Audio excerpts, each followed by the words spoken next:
Olá, tudo bem? Rosicene Pedroni aqui. E o que eu trouxe para vocês é entendendo a origem dos problemas através do ego. Então vamos lá. Desde a infância, vamos criando, vamos construindo uma identidade inventada, que acaba se tornando a causa de alguns conflitos pessoais. Ou seja, criamos um falso estilo de ver, ouvir e sentir o mundo. Este falso self é chamado de ego. É uma espécie de segunda identidade, que dificulta a tarefa de saber quem realmente somos e de onde vêm os nossos problemas. Todos os relacionamentos pessoais, como família, amigos, casamento, trabalho e tudo que vivemos, frequentemente são abalados por conflitos, grandes ou pequenos. Às vezes, quando um relacionamento vai bem, o outro piora. As relações entre as pessoas se comparam a uma montanha russa, cheio de altos e baixos, com avanços e recuos. E parece que nunca se estabilizam definitivamente. É assim mesmo que vivemos. Quando o mesmo tipo de conflito passa a se repetir, a vida fica mais difícil. E como, hein, gente? Diante de algumas situações, as pessoas costumam se justificar dizendo coisas como: as relações são difíceis.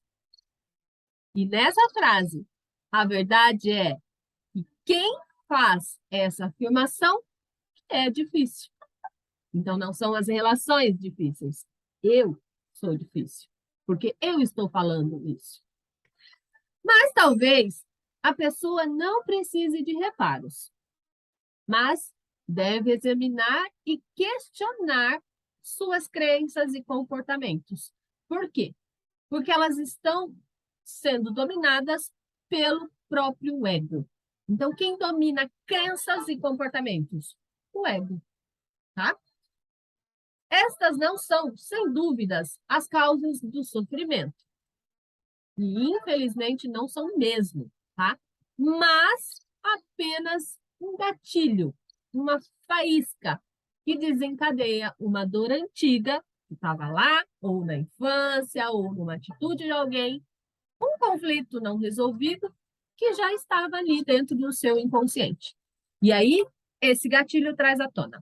Bom, podemos observar o grande número de conflitos judiciais, dolorosos, que levam muitos relacionamentos a se perderem em uma espiral de amor e ódio. Tá? As pessoas vivem ali nessa guerra, né, de amor e ódio, que passam de tudo ao nada em função das expectativas que a gente coloca, que a gente cria, né, sobre a outra pessoa.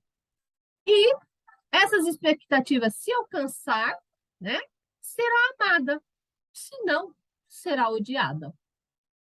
São relações que não têm nada a ver com amor, tá? Já vou avisando, nada a ver com amor, isso não é amor, tá? São brigas de egos, mas existe uma necessidade, uma carência ou até mesmo um vício nessas relações. E aí nós temos que olhar. Quando parte para o vício em relacionamentos pessoais consiste em usar pessoas para preencher um vazio ou uma dor, que só você sabe qual é. Quando duas pessoas estão em um terreno movediço, né, naquela areia movediça, estão predestinadas a viverem uma experiência ruim. Então, imagina duas pessoas ali vivendo aquela crise, né? Então, uma experiência ruim. Uma crise no casal, no entanto, uma crise nos relacionamentos, pode até ser benéfica e pode até ajudar o casal a se entender melhor. É também uma forma ou uma oportunidade perfeita para corrigir as manifestações do ego a partir da prática no dia a dia. Só que aí, nesse setor, É você com o seu parceiro, para entender quem deve abrir uma exceção e quem deve fechar uma exceção. E aí sim, o que é o correto no relacionamento? Quais parcerias nós devemos selar dentro desses relacionamentos? E aí, assim, tem 1 milhão de informações. Aqui é só um texto, é só uma informação a longo prazo, mas que vai trazer um esclarecimento. Bom, para definirmos, recorremos ao uso de algumas referências externas convencionais ou títulos, tá? Porque a nossa mente, ela gosta de nomear tudo e tenta entender, né? A nossa mente tenta entender tudo também. Então, vamos lá. Vamos nomear o ego, sendo a você ou a mim uma autoimagem, que se baseia em identificações, tais como o nome, a idade, o estado civil, o papel na família, a posição social, a nacionalidade, o passado, né? A profissão, o corpo, a educação, a religião, o sexo, os sucessos ou os fracassos. Tudo isso está ligado, faz parte deste ego. É uma transmissão. Eu ajo para todos esses indícios com o ego. E essa criação mental que eu ensinei ali em cima, né? Que eu trouxe para vocês. Então, essa criação, eu gero ela e eu gero ela para esses blocos, tá? Ou eu trago de antepassados, ou eu construo a partir do meu decorrer, né? Porque algumas pessoas vão pegar aí da educação, vão pegar da família, da posição social, né? E ela vai trazendo como uma vertente, tá? Dentro de tudo isso, na realidade, todos os egos são iguais. O meu, o seu, tudo igual, tá? Tudo igual. Porque consistem em uma identificação. Se diferem apenas na superfície, então só aqui, na margem, né? Porque lá dentro, né, um iceberg, lá dentro, todos são iguais. Mas não na substância, porque o que está dentro é a família, a posição social, a religião, a educação, a forma que encara o sexo e todos os padrões. Então, a substância é isso, tá? As pessoas simplesmente contam uma bela versão das suas histórias. E ai, ai, ai, se eu quiser contar uma versão linda, maravilhosa, eu encanto você através do que eu digo que é meu, né? Mas é só uma versão, tá? E quanto mais se apegam à sua própria história, mais as pessoas sofrem, porque não são capazes de viver de forma diferente.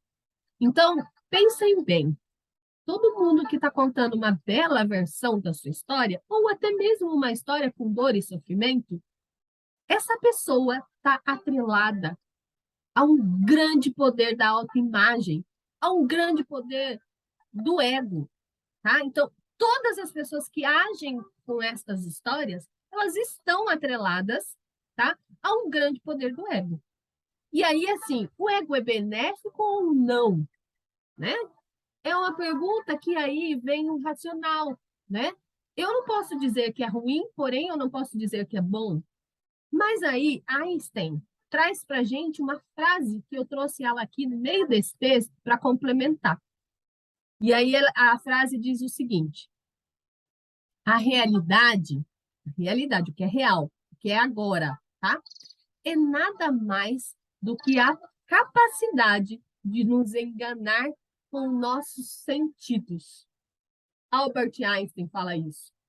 A realidade, aquilo que eu vejo agora, que eu ouço, que eu sinto, que o meu ego traduz, que o seu ego me traduz, a sua imagem, a sua autoimagem, é nada mais do que a capacidade de nos enganar com nossos sentidos. Pararam para pensar nessa frase? Forte, né? Muito forte, eu também acho. E acho que daqui para frente a gente pode começar a fazer uma autorreflexão. Como está a minha realidade? Quem eu sou? Como eu estou? E aí, Eu vou mandar o texto depois completo no grupo para que vocês leiam, releiam, ouçam e pratiquem. Mas que você responda como está a sua realidade agora. E nós vamos dar sequência num próximo vídeo. Te vejo daqui a pouco.